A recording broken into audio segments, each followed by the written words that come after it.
Ladies and gentlemen, welcome to the 3-0 Take, where we talk all things Major League Baseball. Here's Kyle Corwin and Nate Reyes. It all starts right now. Ooh, welcome back to the 3-0 Take, presented by SeatGeek. This is episode 452. I'll be your host, Kyle Corwin, and I'm here with my co-host, Nate Reyes. Nate. 452. It's the number of runs the Red Sox gave up today.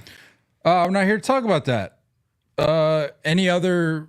You want to try again? Can we try again? Anything else you'd like to open with? Exactly how I wanted to start. Any thoughts you want to share with the folks? Anything exciting to happen in your day? Anything but what you just said? Just bombs being hit all over the place, and hey, that's baseball. In Denver. That's baseball. I mean, look, if there's a place where there's just going to be nuke after nuke hit, it's Denver. So I'm not upset about it. There was actually some pretty exciting news coming out of Boston today that really had me thinking that this game didn't even matter. I frankly couldn't care less about the loss, as I told you off air. So your words, they don't hurt me today. They don't hurt me. No, honestly, I believe it was Brenton Doyle had a grand slam today, and then they loaded the bases again, and they had like 18 runs at this point, I think. I was hoping that they hit another grand slam because I was just trying to see how many runs they could actually give up, because at that point it's a feat. An L is an L. How many wins was that for the Rockies today? How many wins was that worth? I get that. But sometimes losses are a little heavier than others. Look, all I'm saying is you don't need to come out of the gate swinging like that. There's no need, okay? Hey, I just felt like, maybe we should get it out there. Maybe it's a little bit of a build-up for this weekend. A little bit of a build-up. Speaking of which, now that I remembered on the actual right side of a matchup happening, instead of remembering after the fact, maybe a little friendly wager. There's been some clamoring for maybe a little bit of another friendly wager. People are saying we're due. It's been a minute since we wrapped up the Oakland A's I Billy couldn't be Bean less outfit. confident in my team, but Well, I mean, we just gave up 20 runs today, and we went 1-5 on the road trip. So I don't know how confident I'm feeling about it. what do you think? Just think on it. Just think on it. We'll get to it. We'll get to it. No, but the good news that I'm talking about, that I was hoping you would have been a little bit more excited for me for, was the news of Alex Cora, the Boston Red Sox manager, extended for 3 years at a clip of $21.75 million. Yeah, what's that about? I don't know why that's very arbitrary add-on. Can just round that up a little bit for your world champion manager that's stuck through. Hey, look. Hey, the fact is he's back. That's what matters. That's what's important. No, but when I got the news, when I got the update today, I'll say this: there are a few things, baseball wise, update wise, that where I've stopped what I was doing and sat there and I'll admit, maybe even like shed a little bit of a tear of happiness, tear of joy. When I saw that, I was like, there's no way this is true. This was supposed to be Alex Cora's last year. He is in the final year of his contract, was making it very clear that he had no interest in discussing extension during the season. And I just thought, with the way the last few years have gone, that he had just been fed up with the way that the front office was handling their business in terms of the on-field product and what they were putting out there.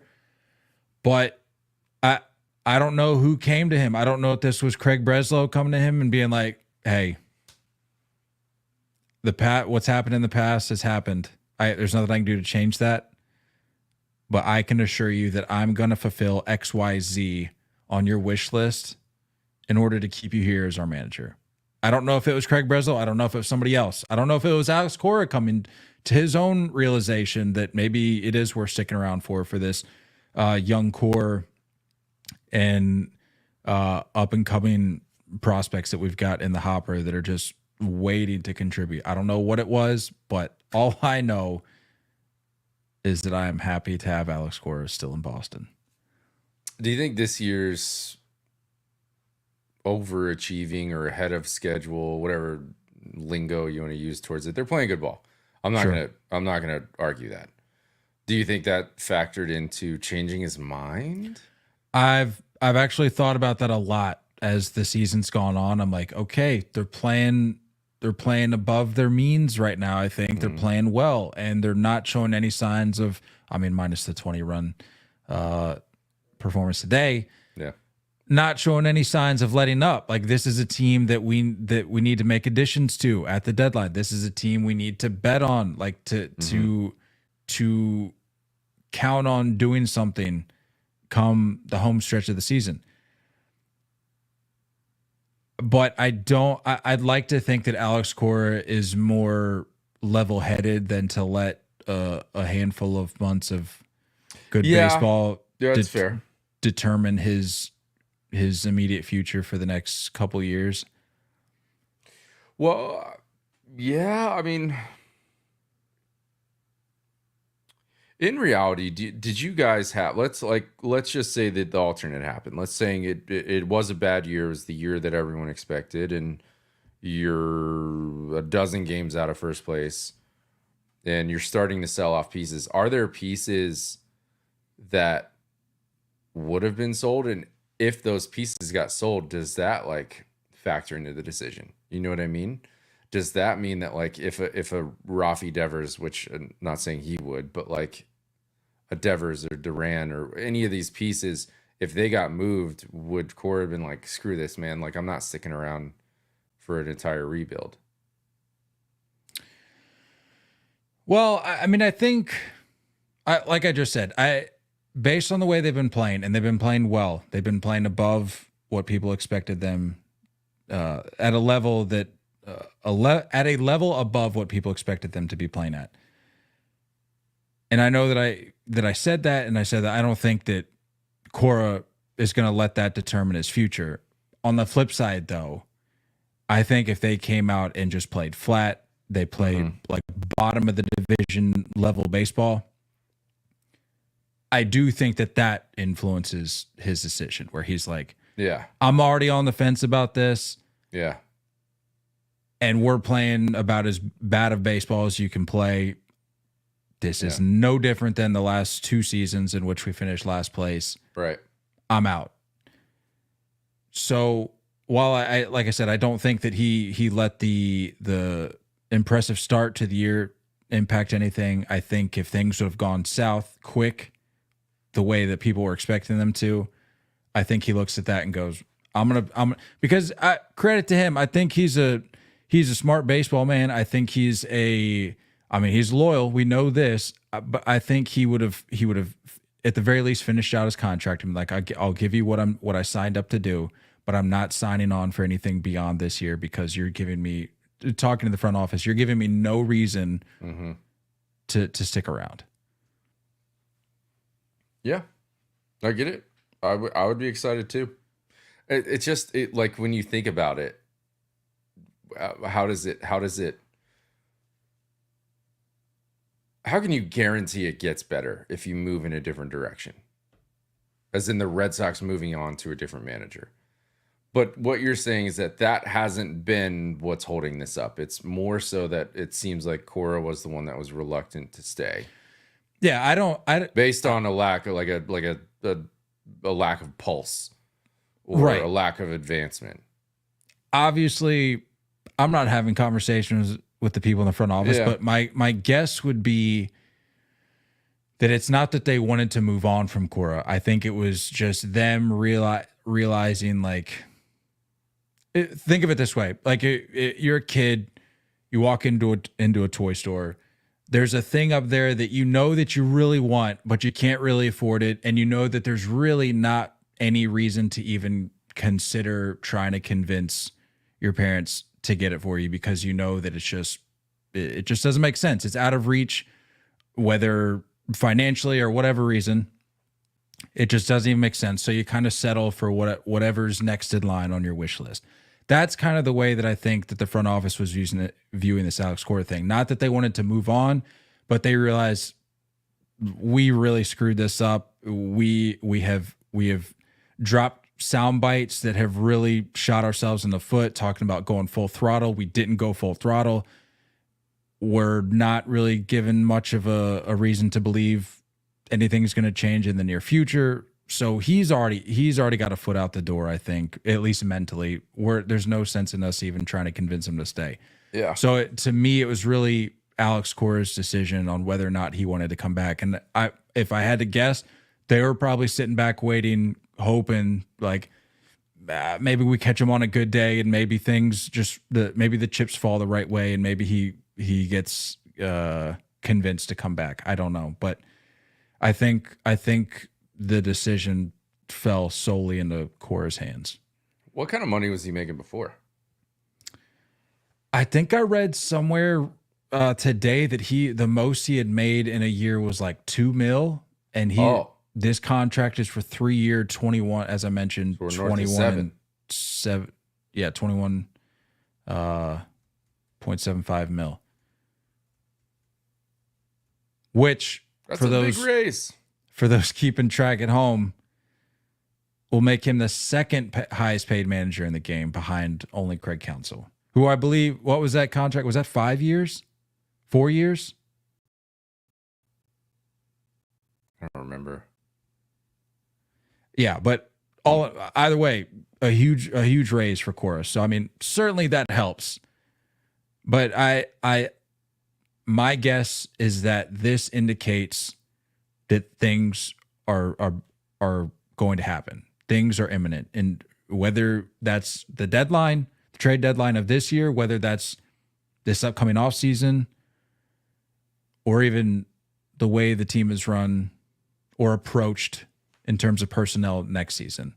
I think the next calendar year, from pretty much from this day forward, you look at a full calendar year, I think a lot of things are going to change from how they were handled this past offseason and beyond. Yeah. At least that's the hope. Well, good for you, guy. You got a manager that isn't a complete idiot. Must be nice. It is nice. Yeah. Yep. How's it feel to have Aaron Boone at the helm, like night in and night out? That's got to get kind of tiresome, no? Just picking his nose, giving us the same. Like, he might as well be a politician the way he answers questions. It's insane. Yeah, that's got to be a tired act. Speaking of getting old, we literally just talked about it last episode. Mike Trout was set to make his return, and he made his return to a rehab assignment and was promptly removed 2 innings in due to soreness in the knee that had been surgically repaired. And now we just got the update that he's been taken off assignment. So back to square one for Mike Trout. But look, like I said, no. Don't shake your head. Did I not say this? Did I not even, the last time we had a Mike Trout update, I didn't care, because it's like, you knew this was happening. This was going to happen at some point during the rehab stint. As soon as he got back, it's just like, for what? What are you coming back for? Go ahead. I was just going to say, I can't say what I said last episode with the whole, like, if Mike Trout has one fan, it's me. If Mike Trout has no fans, I'm dead. I can't say that. And then the news breaks of him being removed 2 innings into his first rehab start, and then go, oh, just kidding. I take it back. I can't do that, and I'm not going to.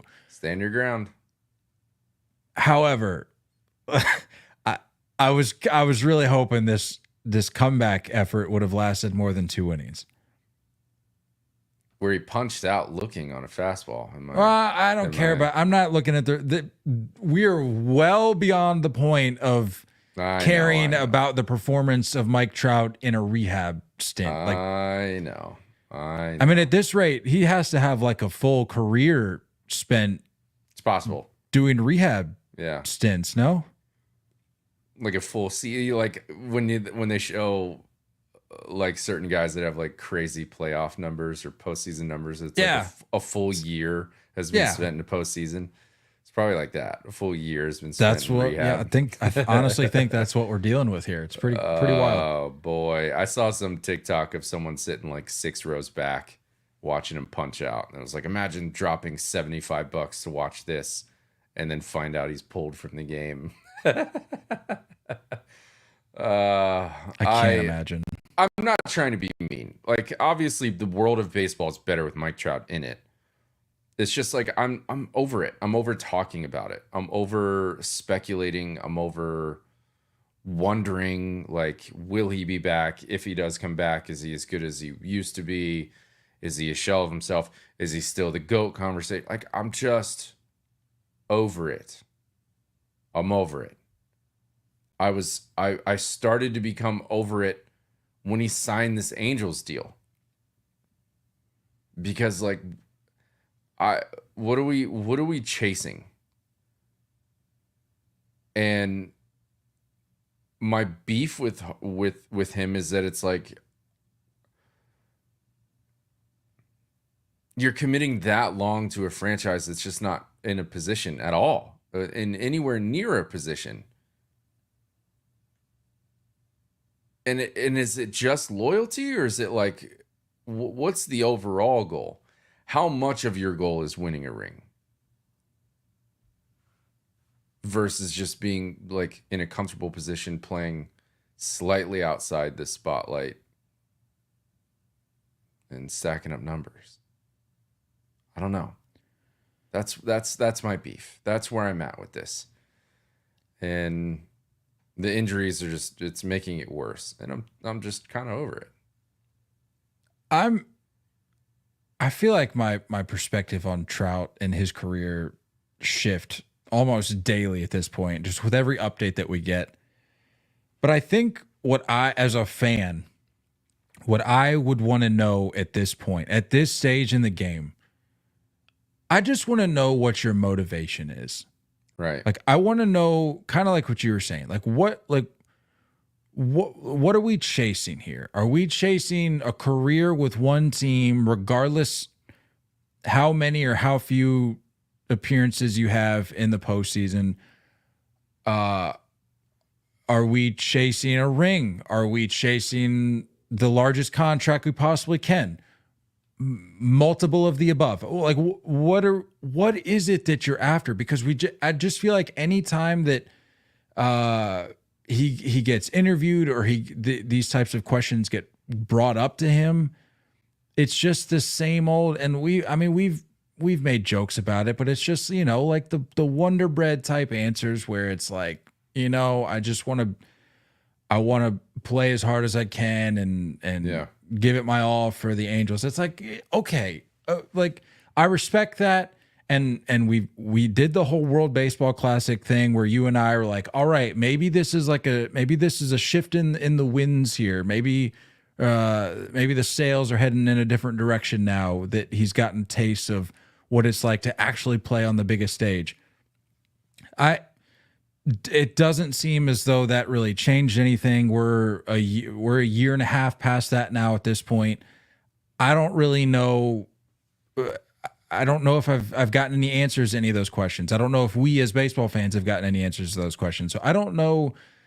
I don't know like what we're doing. Like, I don't know how this ends. Does this end with him in an Angels uniform? Does this end with him playing somewhere else, trying to take one last stab at getting a ring once he realizes like, oh, wow, my clock truly is running out, and I actually do kind of want a chance to, at the very least, show up in the postseason. I don't know. And it's getting frustrating because I really want to support Trout. And I do. And I'm behind him, and I'm gonna as the slander continues of like, oh, like I'm seeing so many comments right now in the replies being like, oh, it's just washed up, he's done, it's over. It's like, no, he's not washed up. He just gets hurt a lot. It's not a skills thing. Here's the thing though. Because like as much as we can sit here, we don't know the guy. Like as fans, we don't know the guy, right? Like we can pick certain, little segments out of little sound bites out of interviews and moments, and you can hear about other guys around the league talking about him, about his skill. No duh. We're there with the skill. But here's my thing. He signed this contract in 2019. 2020 is where we had the shortened season. Since then, it's been nothing. It's been nothing. 36 games in 2021, 119 in 2022, 82 last year. So far, only 29 this year. Outside of that, like why were you so healthy before this contract? Why was your lowest game? I mean, it was 139, 157, 157, 159, 159, 114, 140, 134. Like you were consistent. You were healthy. You were durable. The second you get your bag, now we're having these issues. And like a torn meniscus is a torn meniscus. I get that. But at the same time, like if we don't know this guy and we can all just sit here and peg, hey, he's a good guy. He's a baseball guy. He's just a wanna-win guy. We don't know that. We don't know that. He could just as likely be a guy that was like, I got my bag.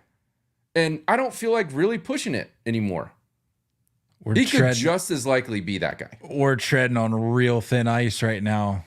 I'm just saying, I'm trying to play devil's advocate. No, I get it. And I hear you. And I hear you. And that it's like with anything. Sometimes the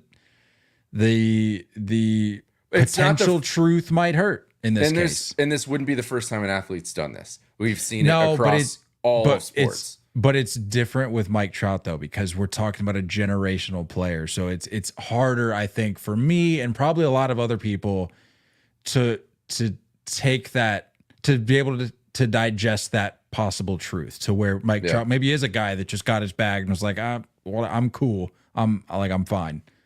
I don't think he's that way. I don't either. I do think that when the correlation of being durable your entire career, and then the second you get a $400 million contract, we start to go down. I do have to admit, I don't think I ever put that together, because I just thought it was like an arbitrary point in his career or like a certain age where things just started to fall apart. But when you put it into that perspective, I'm like, okay, ignore. It's interesting. He turned 29 in 2021. And that's 2 years in, it's a year and a half into the deal if you're counting like the shortened COVID year. So I don't know. I'm not saying he's that guy. He doesn't seem that way. I don't think he's that way. But like there is a point where you kind of have to start asking that question of like, you got your bag and now and what are we doing now? Are you going to rehab starts and just to like show baseball or fans or your organization that like, hey, I'm trying, but I'm a little sore? I don't know.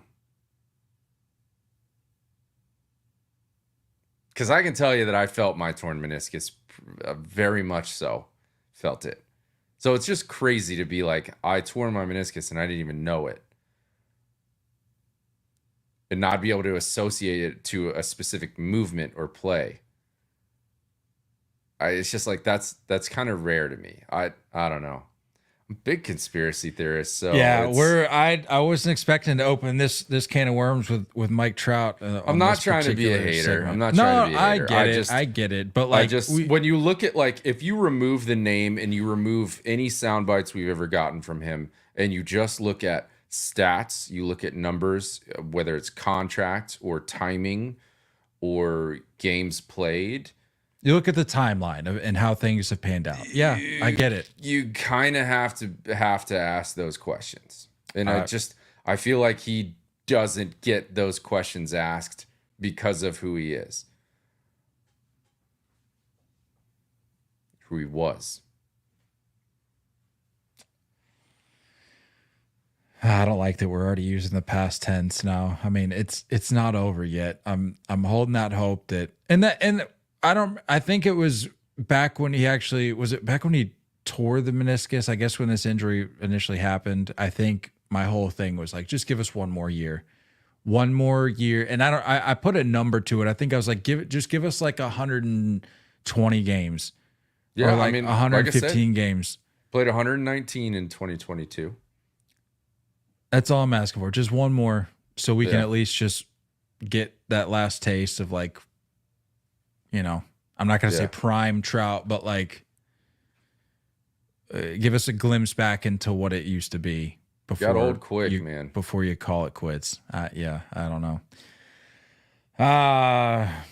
Depressing topic. Let's move on to another depressing topic. Christian Yelich to the IL, possibly could miss the rest of the year. We got that update just, I think, minutes before we hopped on. Was placed on the 10-day because of inflammation in the lower back. It's possible that he could require surgery. He's seen a specialist this week, or I guess tomorrow. Today, if you're listening on Thursday, it's going to see the specialist Thursday to figure out what's next and determine whether or not surgery is required. So it sucks. For a team like the Brewers, who, we have our thoughts and opinions on the Brewers, but they're in the picture pretty much year after year, it seems. So like for a team that's more often than not in the picture, like what does this do? What does this do to a team like the Brewers? This kind of news. This is a tough blow. This is a gut punch. It prompted Pat Murphy. I don't know if you saw his quote where he was like, well, what do you want us to do? Go out and get Vladdy Jr.? And I think Brewers fans were like, yeah, maybe. That'd be nice. Yeah. That could work. I saw a comment where it was like, this is low-key Pat Murphy trying to ask the front office if they can go out and get Vladdy Jr. What do you want me to do? Oh, boy. What do you want me to do? Or like, what do you want us to do? Go out and get Tarik Skubal and Vladdy Jr.? I mean, come on now. Oh, this one hurts, man. I feel for this guy. And just looking at his BR page, you could kind of see that it seemed like it was coming back.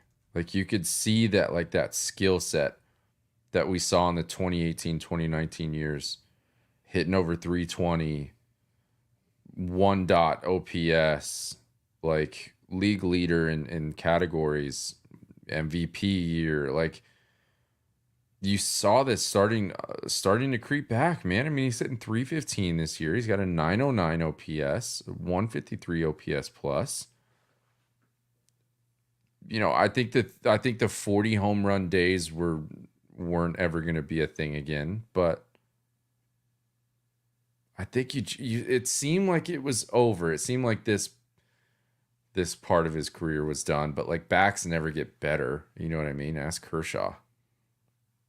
Backs never get better. They just keep getting worse. But I really do feel bad for the guy.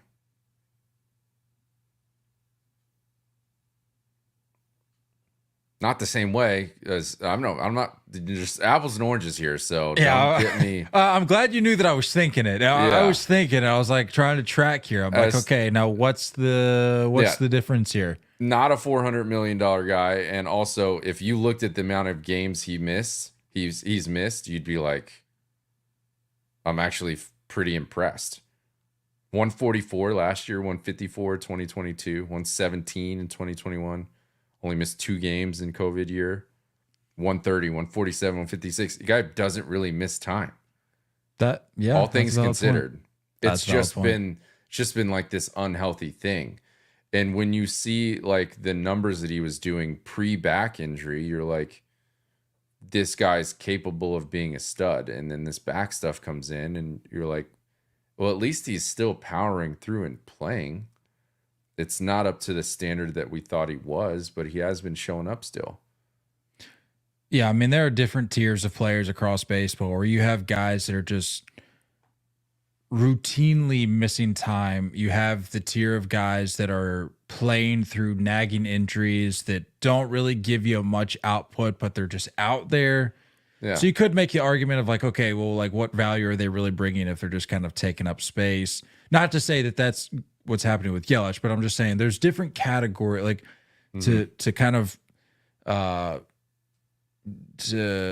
kind of summarize our conversation about guys like Trout and Yelich. There's different categories that these guys fall into, and it's just a matter of which one. Like if you're gonna get injured in your career, it's just a matter of which one you're lucky enough to fall into. Are you gonna be a guy that just cannot shake injuries, such as a guy like Mike Trout, right? or are you gonna be a guy like Christian Yelich, like you said, who doesn't really miss time, but is more often than not fighting something else? Like another guy that comes to mind is like Rafael Devers with the shoulder. It's something that he just is constantly dealing with, and he just more often than not plays through it. I mean, he'll have his stint every now and then, but we'll play through it, and it just sucks for a guy like Yelich and a team like the Brewers who we're talking about an all-star here, like a literal 2024 all-star. And like you said, hitting over 300, 315, I think. Yeah. It's a big blow, especially we talked about it a handful of episodes ago. We're talking about a postseason field coming out of the National League right now that could not be more dense. Yep. I mean, I'd have to check it again, but the last time we talked about it, we were talking about all but I think 13 of the 15 National League teams at the time were 6 games out or less. And that still seems to be the case. The Nationals are 5.5 back of a wild card spot. Yeah. So like it's unfortunate when, I mean, they've got a little bit of a cushion in the division, which is helpful, but it doesn't help that you got quite literally the rest of the league breathing down your neck. If you go with the MVP and really emphasizing value, that conversation, the value of that guy to that specific team, this is a big blow. This is a big blow. I think just his presence, he's a superstar without being a superstar.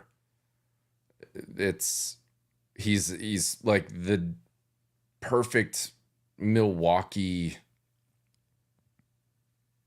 energy, I guess. Like you know what I mean? Like this is a tough blow. This ain't easy. You could argue that you're probably still flying under the radar by leading the division by 6 games. And you're in a legitimate chance, like a strong spot to make a postseason run, is a big blow. And you can't just sit there and say like you're going to join the sweepstakes of some of these bigger bats in the trade market. I have no idea what their farm looks like, but let's face it, like the Brewers are almost the middle of the road in every category all the time. So like your ability to attract certain things or certain trades or certain players, it's never easy. There's a reason why we still talk about like the CC move, you know, like that's like their one great big move for the decade.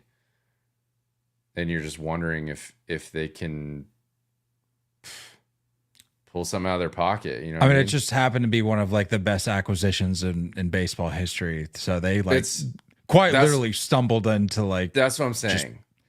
Yeah, that's what I'm saying. So like, I'm just wondering if there's anything, if there is something else out there like that, it's going to be found by luck. especially when you have all of these big teams like Dodgers and like bigger teams that are willing to go get something that they're already rich in. I don't know. Well, I feel bad for them. Talking about other National League teams in the hunt.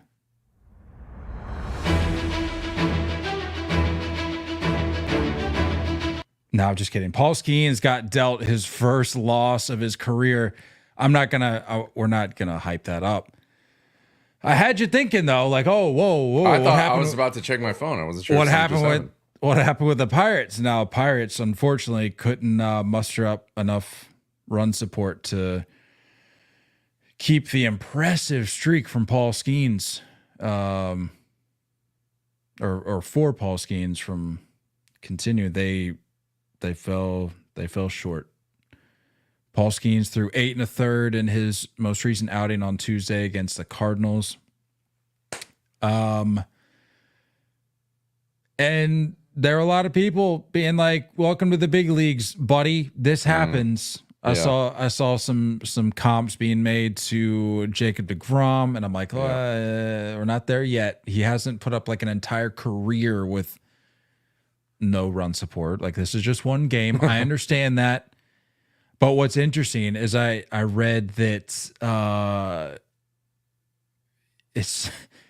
it was his first loss. This most recent outing against the Cardinals was his first loss since May 25th of 2023, when LSU dropped their game to Arkansas in the SEC tournament. Crazy.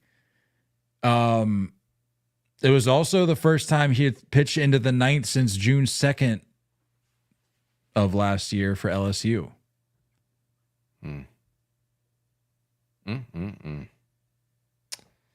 Well, I mean, yeah, it just is what it is. Pirates had 7 hits. They left 7 guys on base. So to only get 1 run. Yeah, you got to be able to cash that in. It's ace day. You know what I mean? You got to score on ace day. This is ace day. This is all-star starter day. This is future Cy Young, multiple Cy Young winner day. Yeah. You got to capitalize on these days. Yep. How do you feel about that streak though? Lost for the first time in 12 starts. And I know wins and losses are fluky. I understand, but for Paul Skenes to, and I'm not saying his season's over just because he got dealt with a loss, but like for him to come up with all the hype and to be able to string together that lengthy of a streak without getting handed a loss, that I think that speaks volumes about. It speaks volumes that this is how the loss went, is a 2-1 ball game that he went into the ninth. Like, sign me up for that every damn time. Like it's not like he went through 5 and gave up 6 earned. You know what I'm saying? Like, he took it into the ninth on 2 earned. Like, sign me up every day. Every day. Yeah. He's such a freak, man. It's absurd. I don't understand. Sorry, we had trivia from the sister-in-law. What do we got? I already knew the answer. I didn't even have to present it to the group. The trivia question from the sister did some digging around, found out that she's actually my co-sister-in-law because she's the wife of Meredith's brother. So she's not Meredith's sister, because that would be my sister-in-law. She's the wife of the brother of my wife. Anyway, the trivia question from my co-sister-in-law was: the co-chair of the Carlyle Group bought what MLB team this year for $1.7 billion? All right. I already knew the answer. Good stuff. It's a quick one. She still just texting under the table at trivia night, or have you asked her about this? Does everyone else turn their phone in and she's like, I called her out on. I said mine's in the car. I said, I called her out on it. I said, why are you getting answers from me during trivia? And she goes, oh, well, it's just, she's trying to like stump you guys, just trying to see like if you know them. And I'm like, if that's true, then I appreciate it. But I'm not so certain that you're not feeding these answers to your team. Just like, oh, the Orioles. What was that? What was that over there? Look at the TV. Yeah. Yeah. I think there's got to be some people on the team that are in on it. I'd really like to know, like, maybe who is running the trivia. Who's the host? Are they just that lax about everything, Maybe a lot of questions. I need to ask her. Maybe she's like Ryan in The Office when they go to trivia night and they're like, "Sir, we're gonna need your phone." He's like, "I can't not touch it." like a crack addict is like, I can't not touch it. That's true. I don't think it's that bad, but I some answers need to be provided. Yeah. Questions need to be answered. Good for Paul Skenes though. Sucks that you had to get dealt the Jacob deGrom treatment so early in your career, but let's hope this doesn't last, or let's hope that this doesn't happen often. I just mentioned this team, the Orioles, a team that is currently linked to Tarik Skubal. How do we feel about that fit? I texted Ryan today when I was compiling some notes, and I said, I can just read you directly what he told me. There we go. If you'd like. And then I'll get your thoughts on the fit. I said, give me your super abbreviated cliff notes on what you believe the O's would have to give up for Skubal. And then I said, I'll be sure to credit you for your contribution. So this is directly from the man himself, Ryan Ripken. There we go. He said one of the three, Holiday, Basallo, Mayo, and then a pair of the next tier. So maybe Norby, Stowers, Kerstad, etc. The O's could go deeper, but the problem is the Tigers don't want the deeper yet talented prospects. They want at least two guys they can see as future All-Stars. I think that's fair. And being on Twitter with following Ryan means that I have a stupid amount of Orioles stuff coming up on my timeline. Drives me crazy. But the amount of Orioles fans that are like this like greedy prospect hoarding going on, like understand where your holes are.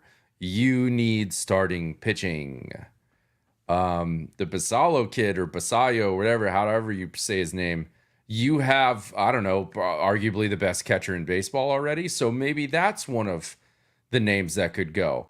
I don't know, Jackson Holiday. Well, you have an all-star and an MVP playing up the middle. So maybe we have room to, I don't know, go move somebody to get someone else where we need it. So I don't really understand what the issue is here. I don't understand. I think the Orioles are just in this weird position as a fan base where like there's so many huge prospects that so many of the fans are aware of. When you look across baseball on average, like we don't really know prospects. You know what I mean? You could maybe pick out one or two top prospect names. But for a fan base that's, seeing so many names, so many first rounders, so many potential all-stars in this batch, it's like you go get that lefty who I don't know has better numbers than your ace and has control left. What are we talking about? Sorry, Jackson Holiday, like go. I always put a tweet out the other day, but I didn't want to come across as like just super negative and salty. But I'm just so over the mock trade culture that exists on social media, I guess specifically Twitter. But I see these graphics all the time. Like saying names that I think we should get, but I don't love the mock trade of like I'm going to choose the 26th prospect. And you have no idea. Stop. You have no idea. No, well, it's not even so much the names that are presented; it's the response every time. Like, because I see these graphics all the time where it's like thoughts on this trade. And for all intents and purposes, it's like it's not a great trade. It's probably not a realistic trade that a front office executive is going to look at and go, yeah, we should do that. I think it's really more so just for like entertainment purposes, just like start a conversation. And the responses every time are just like, LOL, no, bro, crying emoji, crying emoji, crying emoji. And I'm like, relax. Like, for example, an Orioles fan could be like, or no, I'm trying to think of an example. Like, yeah, an Orioles fan in this scenario with the Tarik Skubal situation, they could be like, we're going to give you Jackson Holiday. We're going to give you, in fact, we're going to blow the lid off this thing. We're going to give you Jackson Holiday. We're going to give you Gunnar Henderson, Adley Rutschman, Kobe Mayo, and Colton Cowser. And then the Tigers fans chime in and they're like, LOL, bro, wishful thinking. You think you're going to get Tarik Skubal? And it's like, are you looking at the names that are being proposed? I don't like, I get that you want to get like protective over your guy, but like, let's loosen the reins a little bit. And I know that was an exaggeration, but sometimes I look at these mock trades and I'm like, that seems like a decent conversation starter. But then you get these people that clearly just don't understand baseball. They're like, LOL, bro, good try. Here's what I will say, though. You're gonna have to up the ante a little bit. I'm like, okay, I am in the camp that I don't know why the Tigers would move on from him.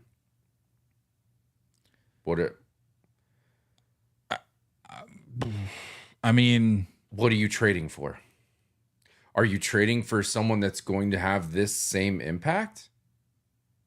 Are you trading for two people that equal this same impact? No, I mean, from what it sounds like, they're trying to retrieve a haul that's going to be greater than what Tarik Skubal. If Tarik Skubal's on the Royals, I'm asking that question.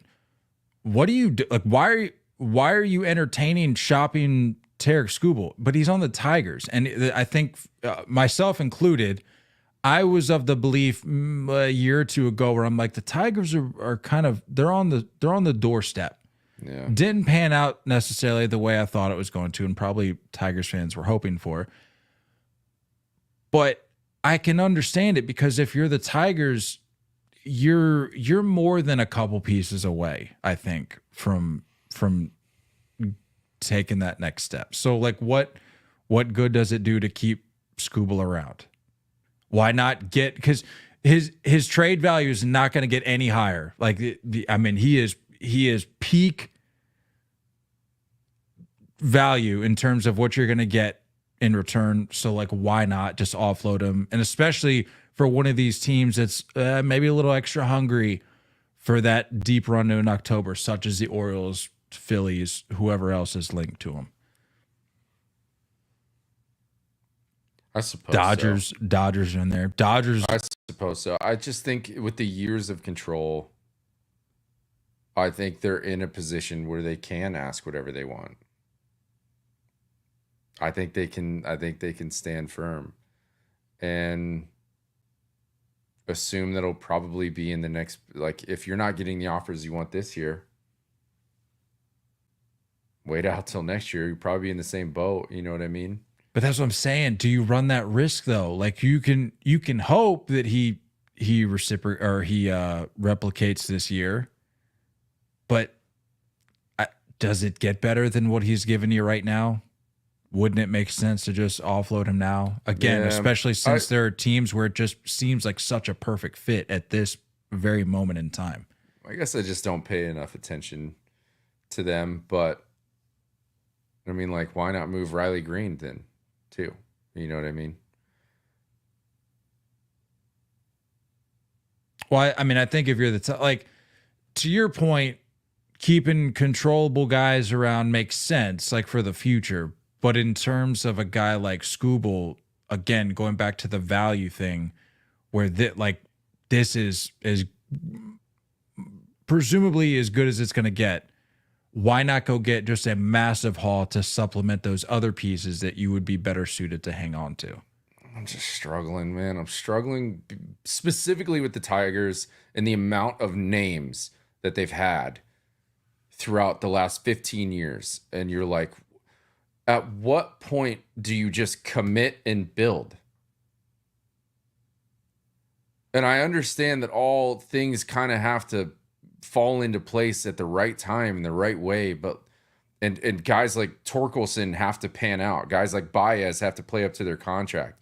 Guys like, Akil Baddoo have to play up to what they thought they were going to be. Like, you got to have some guys that perform, but at the same time, I'm like, you've had so many names and you've moved on from them, and you're just in this weird limbo status over and over.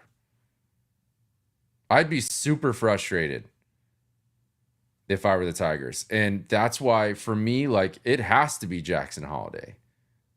I understand these other names are great, but like, that guy, I have a good feeling about. It's a good name. It immediately sells jerseys and gets people into the stands. Like, I have to have that name. And if you're the Orioles, you got to understand that, like, you're already pretty rich in the infield. And as much of a blow as it would be, this solves a big issue. And Burns, Skubal, Grayson, 1, 2, 3 in the postseason? I got to do that move, bro. I would do that move right away. I hate to say it, but I think I got to stay consistent with my beliefs. I've always said that I'm going to side with proven talent over prospects, and I think 100%. as we're talking about this, that I have to believe that I have to apply that same line of thinking even to somebody like Jackson Holiday, where it's like he could go on to win multiple MVPs. Who knows? But right now, like you said, already have that guy. You already have Gunnar that's going to do that. You're so rich in the infield and just with prospects in general. Like, yeah, it would suck to lose Jackson of all of those guys. But like, you have a real chance, like you said, to address an issue, to fill a hole, and to realistically put yourself in a position to win a World Series. Like, this is why you tank for so long. You know what I mean? Be able to move. Oh my gosh, some of those pieces for some actual true stardom. He's a star. So Jackson, whoever this Basallo catcher kid is, who I've heard great things about, move them both. Move them both. I think if you send Basallo to Miami, get yourself Tanner Scott, and you send Jackson Holiday plus something for Tarik Skubal, I genuinely don't see how this team doesn't get to the World Series. I don't know. They might be playing, if they do, they might be playing the Dodgers, a team that is reportedly in on Randy Arozarena. I feel like this past calendar year, the Dodgers, I think, have legitimately been linked to every name, whether it be free agent or trade target, that has come across the dash. Yeah. So this doesn't surprise me because, as I mentioned, they're also linked to Skubal as well. But how do we feel about Randy possibly in LA? I don't care. Randy's giving me Javi Baez vibes. It's really getting to that point where you play loud enough and you're enough of a fan favorite that we somehow forget your numbers are very, very below average. Let's look here, shall we? Because I feel like are we dealing with a little bit of recency bias here? I think it's been a few years now.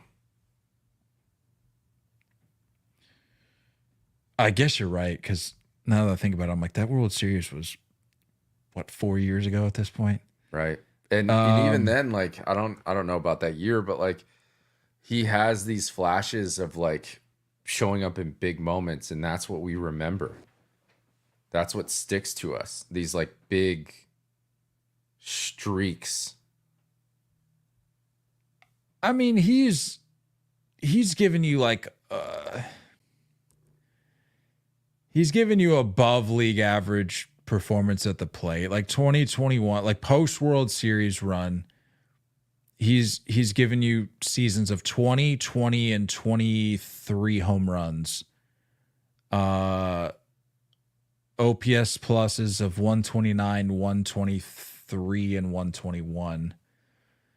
So I mean, I don't want to go as far as, I mean, he was an all-star last year. I don't want to go as far as to say like below average. It's the Dodgers. What do they need? They don't need anything, but they're gonna bring guys in anyway. Isn't he just like a poor man's Teoscar? It's not a bad comp. But like we I'd talked rather about have Teoscar, but like we talked about. Is Hayward down? I'm so confused. No, but he would provide. What was I reading? It would likely be right-handed pop. Yeah, it would be right-handed pop to where you would have Hayward as like a roaming kind of fill in the gap as a lefty, give guys a day off type role. Because you'd have Teoscar, you'd have Arozarena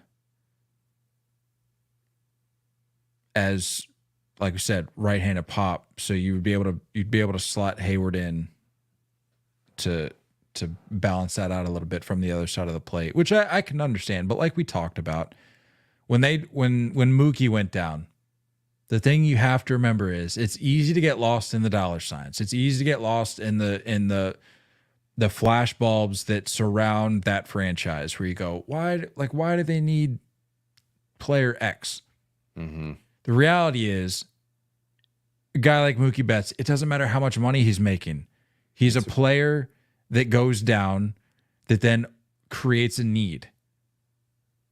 So it's like, I don't care how much money the Dodgers are paying Shohei or Mookie or Will Smith. If one of those guys goes down, it creates a hole that would exist on any other team that loses a guy that you just have to fill. And the Dodgers just happen to be, they're just willing to spend money to get the bigger name replacements more often than not. But like at the end of the day, though, there's still a need there that has to be filled. Doesn't add up for me. I guess righty pop. It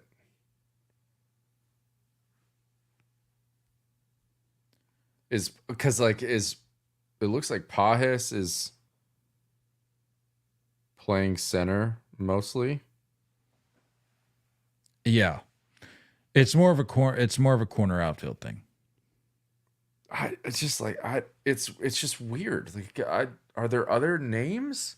Are there other center fielders? Like, I don't know. Can't think of anybody right now. Why are you asking about center field? It's like Pajes isn't doing anything. Teoscar's in left. Jason Hayward's in right. Was the whole point to like have less like platoon Jason Hayward more? And is Mookie like done? No, he'll be back next month. But so what do we? Well, you can't Mookie, tread water for a month. Like, Mookie's in your infield. Mookie's not part of this equation. I think the latest that I saw was that if it's anything, going right back to short. No, if anything, like worst case, he goes back to second to fill that hole and leave Rojas at short, because I guess Rojas has been playing like. So Lux is going to be enough. Lux is going to be in whatever deal. Lux would be the odd man out in that scenario, but that's what I'm saying. Mookie isn't relevant to the outfield conversation here. This is independent of Mookie. This is more, I think, to your point, getting Hayward to platoon more and to be more of a plug in and play as a lefty bat type situation. I don't know. I think we fall too much. The game is too in love with the righty lefty crap. Like, I agree. I think but it's the Dodgers, we've created this this narrative we've overblown it. I would look at Jazz personally. If I was the Dodgers, I'd look at Jazz. You can play center, you can play second. You know what I mean? And like if if say you don't want Mookie back at second and you put him in right, Jason Hayward's played center before. You can keep Jazz at second. Like I think we fall too much in love with like the righty lefty stuff. That makes more sense to me. And I saw a report come out recently that said the Yankees were like wary of how Jazz would fit in, which I mean, I can understand. I don't maybe necessarily agree with the whole conversation, but I can see that point of view. But LA, I mean, that's a great fit for a guy like Jazz. That's a great fit. It's a great fit. I think Jazz makes a lot more sense than because the center seems like more of an Arozarena. issue than your corner outfield. I don't know. I could see it. I do. To your point, though, I like the flexibility of having Jazz be able to bounce around to give guys days off at times. So yeah, that would be helpful. The Braves held a players only meeting this week. There's really not much to go into there, but I just thought it was worth noting given our chatter on the Braves last episode. How do we feel about the players only meeting? Do we think this will benefit them? Maybe not like, in the coming days, but do we think this could serve as a moment in the season where they look back on and go, that served as a turning point for us long term? Do we think that players only meetings are a little overblown at this point? It's funny how they always come out in media. Always. Anytime there's a player meeting, it's always coming out. My buddy Colin texted me, and I haven't confirmed these numbers, but he texted me the other day. And he said, guess how many fantasy points Matt Olson has in the last 30 days? And this was 2 days ago. 4. He had 4 fantasy points in 30 days. I don't know, man. Like I said, I think they're cooked. There's only so much you can do with those names going down. But Matt Olson, Sean Murphy, Austin Riley, Ozuna, all these names need to step up. That's still, when you name that, if you put that out there, I think there's a lot of teams in baseball would be like, I'll take that middle of the lineup any day, and I can figure it out from there.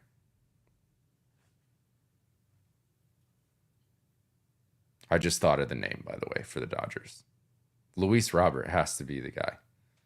A right-handed center fielder. Done. Why are we talking about Randy Arozarena? Go get that done. I would love, it's not realistic. I would love to see Crochet and Robert packaged together. I would love that too. I don't care where they end up. I would just love to see that duo take over a city for this last stretch here. I mean, talk about clear out your farm. That would do it. Anyway. Yeah. I don't know, man. It's whatever. Player meetings. Just start winning games. Just start playing better. I'm so over Atlanta. I'm done with the Braves. You're over everything. You're over everybody. Is there anybody? No, legitimate question. Actually, this is fun. This is a fun little exercise because you're over your own team that you're currently repping. I am. Is there somebody that you're not over? I'm not over the Phillies. I'm not over the Guardians. I'm impressed there. I'm not over the Astros. I'm not over the Royals. Yeah, but like I could see I could see a team like the Guardians going on like a 1-6 stretch over the course of a week, and you'd be like, "Dude, I told you, it's the Guardians. What did you think was gonna happen? What did we expect?" Yeah, you said at this moment. You didn't say in the future. That's fair. That's fair. No, the Braves, weird spot. Just run it back. You don't need to sell anybody. You don't need to buy anybody. Just accept this. Just wear this one. Accept your mission of needing to finish ahead of the Mets. That's it. That's all you're trying to do. Try not to embarrass yourself this year. That's it. There's no pressure. No one needs you to go win a trophy. Just don't embarrass yourself. Just remember the injuries comments too. Everybody deals with injuries. I don't care. Not like this. No, I understand. This. No, I get it. I know the names that have gone down. But like we've seen teams figure it out otherwise. And I'm not saying, like you said, you don't have to go out and win me a trophy. But I think even having lost what you've lost at this point, you can at least finish with a respectable year. Like you can put together a season that you can hang your hat on. Sure. Don't go out there and fall on your faces and do it behind the veil of, well, we had a lot of injuries this year. It's like you're a good enough team to where you can figure it out with what you've got. Yeah. And nothing's stopping you from going out and adding at the deadline. You're a team that's proven that you're not afraid to make a move. Go out and make something happen. Go out and go get Luis like Robert and like Derek you said, Crochet. Go get him. Just don't embarrass yourself. That's all I'm asking, please. Yeah. Speaking of a National League East team, or specifically a pitcher, is Luis Severino soft for walking back his comments about the Yankees? Yeah, bro. I was not a fan of that. Like, stand your ground a little bit. You were right in what you said. Back it up. Yeah. Give me a little bit of spark to the Subway series, man. Like give me a little juice there. 100%. But instead, he walked it back. And if you have no idea what I'm talking about, he said back on, it was like close to a week ago at this point. I think it was like July 19th. The story came out that said Luis Severino was in like a group text with some of the guys on the Yankees and said they were telling him that he was afraid of the Yankees for not starting in the first part of the Subway series. And his response was, "I'm not afraid of you guys. Right now, you only have 2 good hitters." That's just factual information. It is. That's not speculation. That's no cap. That's not subjective. That's very much objective information. And then of course, you got guys on the Yankees getting their feelings hurt. I think Soto came out and said, Severino and the Mets can think whatever they want. We dominated the first half, so I don't think it's about 1 or 2 players. Wrong. You're wrong. I don't... To say dominated, first of all, I think is a little bit of a stretch. Like, let's check the standings here. Juan. I mean, it was a good first half. I wouldn't say dominated. It was good first half. Domination was lacking. But he's not wrong. It's Juan Soto and Aaron Judge, and that's it. They're the only, I think I read today, they're the only 2 guys on the team that are hitting over 300. And then I think Giancarlo Stanton is the only other guy in addition to those 2 that's slugging over like 400. Mm-hmm. It's rough, yeah. So that's it. Yeah. That's literally it. Your ace, Garrett Cole, has been less than impressive. Well, yeah, generally speaking. 3 home runs tonight. So there you go. And I know he missed time, but like Luis 6 runs in 5 2/3 innings. There you go. Luis Severino was correct in what he said. I'm sorry that it hurt your feeling, Mr. Soto, but he's right. But the fact that he walked it back and was like, "Yeah, I was just joking," It's like, Yeah, that's weird. no, dude, just like, That's weird. just plant your flag, man. Yeah. Yeah, I mean, it could have been just like, I feel like him and Glaber are boys. Glaber would have been like, yo, what about me? Why would you say that about me? Thought we were friends. That's probably what happened. I don't know. I get it. I mean, it's, at the end of the day, it's not even like a big deal, but I'm just like, Sevy looks good with a beard. I'll give him that. it does. And He looks good. he's looked good this season. He sure has. Generally speaking. So Yeah. I don't know. I just thought maybe this could have served as like some little bit of a spark for something. Got the boys fired up a little bit, but Yeah. in typical modern day fashion, Everybody's friends. everybody's buddies. I would just love just give me a good rivalry. Just somebody. A couple teams out there. Give me something to tune into. You know, like we don't all have to be friends. We don't all have to be dapping up at first base every game. Like, come on, just give me a little bit of a competitive edge. That's all. That's all. Simple as that. That's all I ask. Closing the book here. Mets have reportedly agreed to this was as of, I guess, yesterday. I'm sure it's official at this point. Have agreed to a minor league deal with Jackie Bradley Jr. It's about as I see you rolling your eyes. It's about as insignificant of a closing the book item as we could probably have. And honestly, if he hadn't played and won a World Series with the Sox, I probably wouldn't have even included it.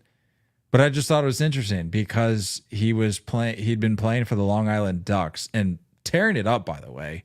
I know that it doesn't really carry much weight, but I just thought it was interesting. Just thought I'd include it in the list in case anybody was out of the loop. So we move on. Weekend series. Talking about what? Well, I really don't want to make a wager.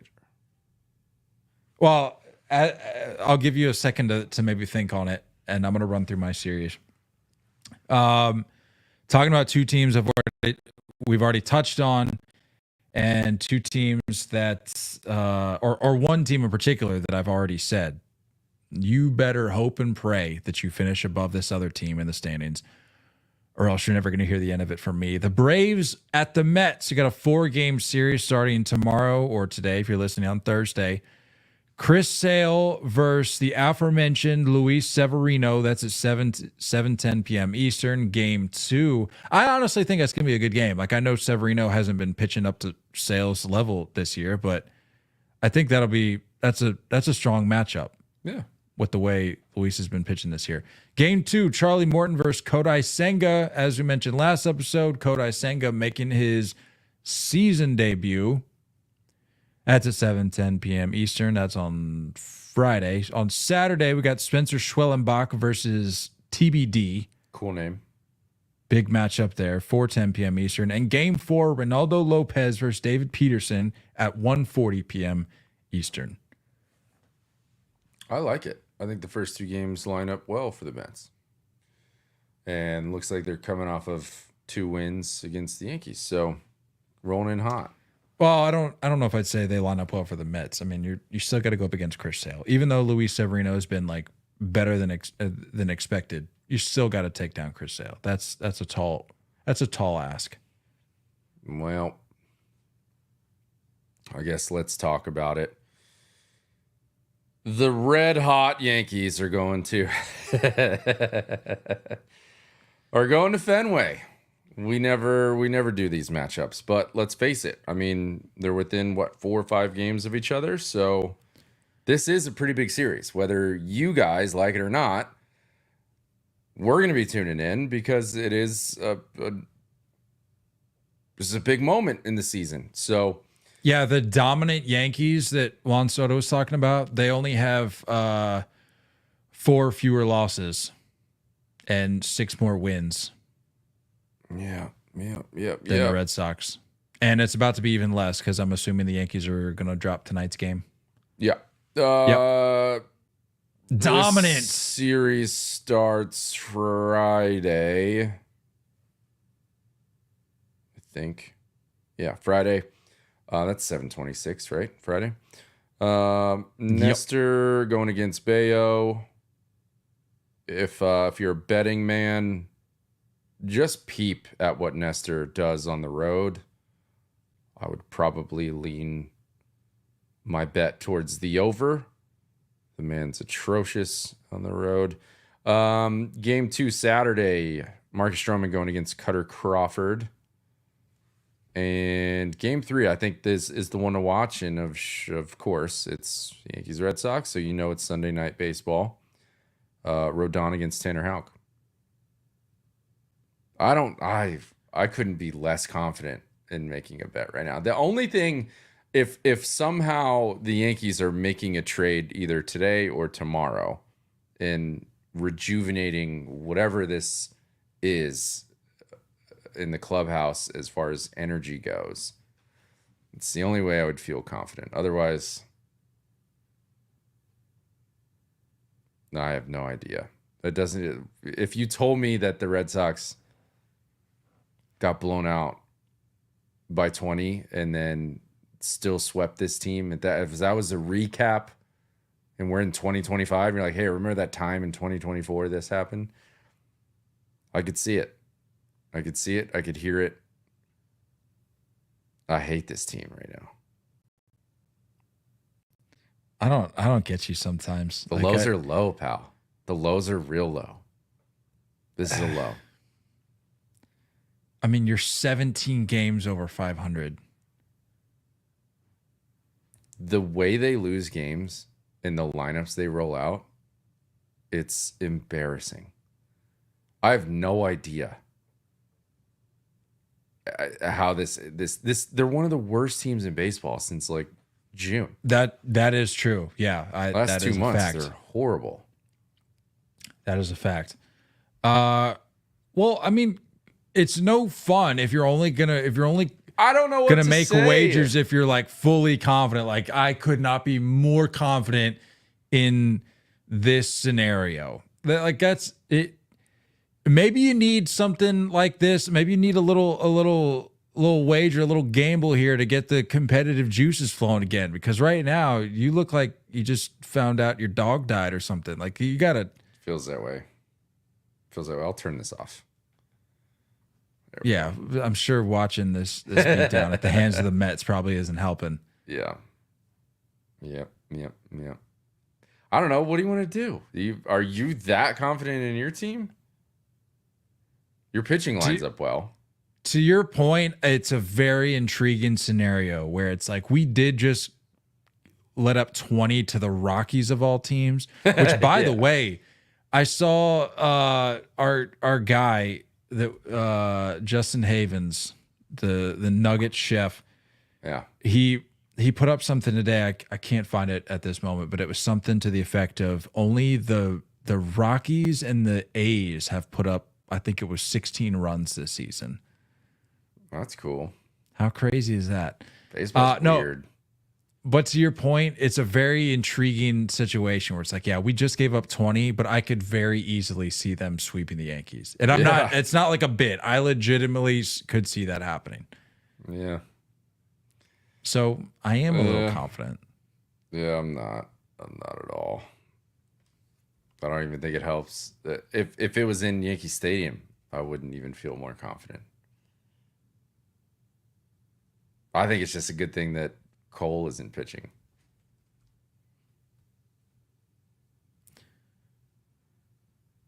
So what do you think? I don't know. What do you want to do? Since June 15th, the Yankees have a record of 10-21. Yeah, there you go. See?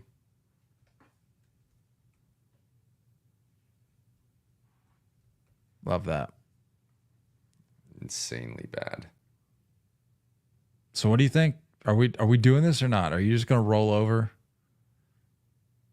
I'll make a bet. It depends. No, Like, if your can we heart's do- not going to be in it, I don't want to do it because then it's just not even going to feel like it. It's not even going to feel like a win for me. It's just going to just be like, all right, well, Nate's just doing this thing because we said we would.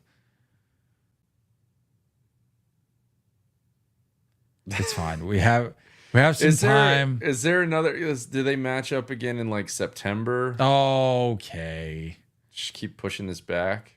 They probably do, because I think, wasn't it like super deep into the season the first time they matched up?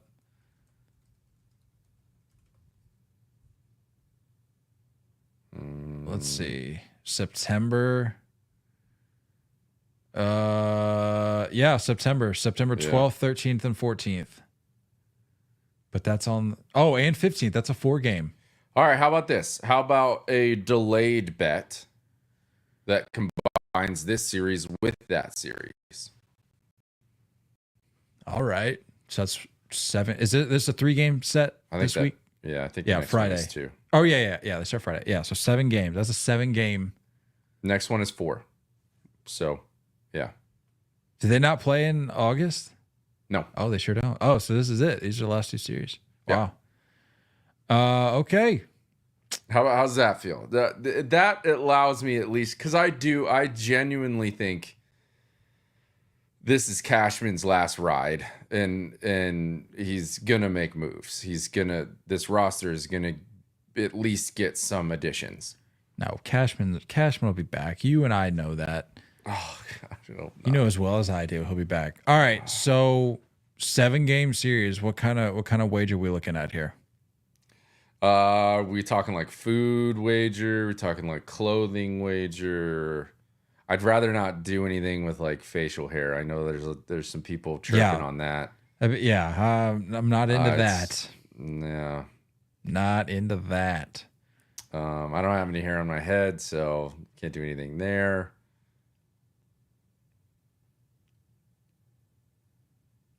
What do you think?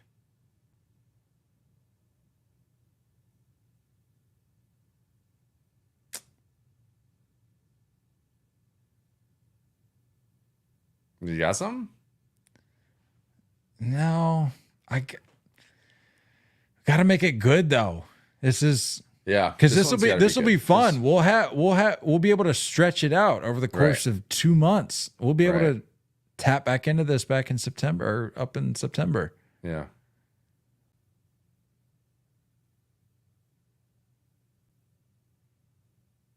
Dang, we need to figure this out.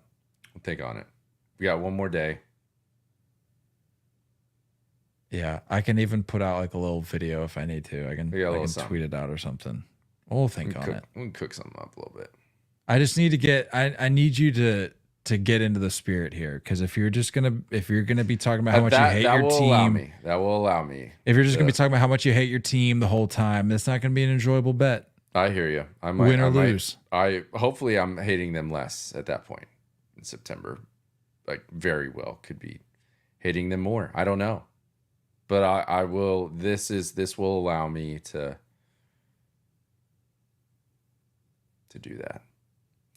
We could go with like a good old Waffle House challenge. You know what I mean? I'm not doing a Waffle House challenge. There's not even one close enough to me to where I can make that happen. We could do a different kind of challenge. We could do a Taco Bell challenge. You got to hang out in Taco Bell. That's terrible. Hey, how many tacos would that be? 50? What about I'm not eating 50 tacos, dude. I'm not eating 50 tacos. I could get on board with the food related challenge. Well, like a nugget. What about a nugget, like McDonald's nugget challenge or something? What would that look like? You're saying like in the Waffle House style challenge? Yeah, like in that vein. You gotta sit. You gotta stay. One of our wives is unfortunately gonna have to sit across the table and film it. You wouldn't need to do that. Just set up the phone. You could even live stream that thing if you needed to. I don't want to go in there alone. That's where the embarrassment comes into play. It's so tough. I think there's like a thing where you can get, I think it's like 50 nuggets and like 4 medium fries or something like that. I'd probably die. Depends on the time. I could house that. That's tough. It gets all old. That's part of the challenge too. We'll think on that, but maybe we'll think on it. I don't know. I think a taco challenge could really do wonders. Taco Bell, though, that's. I mean, we talk about food all the time, though, so maybe the food is the way to go. Yeah. Who knows? We'll think on it. We'll come up with something good. I mean, the Billy Bean fit, that was, we sat on that for a minute and came up with something good. So yeah, we'll cook something up. We got a day. We got a day. We'll figure it out. All right. That's all I got. Hope you folks enjoy the rest of your week. Enjoy your weekend. And I think the next time you hear from us will be Sunday. Yeah. When's the deadline? When's the trade deadline? It's next week, right? What is it the first day? Thursday? What is the day? The 24th. Is it Thursday? I can never remember. They switched it to August 1st, right? Yeah, so that's Thursday. So hopefully stuff will be happening by Sunday. At least a couple. Yeah, well, hold on. The MLB trade deadline is Tuesday, July 30th. What? Oh, I thought it was the 1st. What? How are things not happening yet? Stuff's definitely going to be going down this weekend then. When did they change this to July 30th? I don't know. I don't care. Wow. I I just want things to happen. Oh, so that's great. July 30th will be Tuesday, which means we can do a little, hopefully things will have happened by Sunday. We can do a little update on that, and then we can do a full deadline recap Wednesday. Yeah. Love that. Love that. Cool. Perfecto. Good stuff. Awesome. Awesome blossom.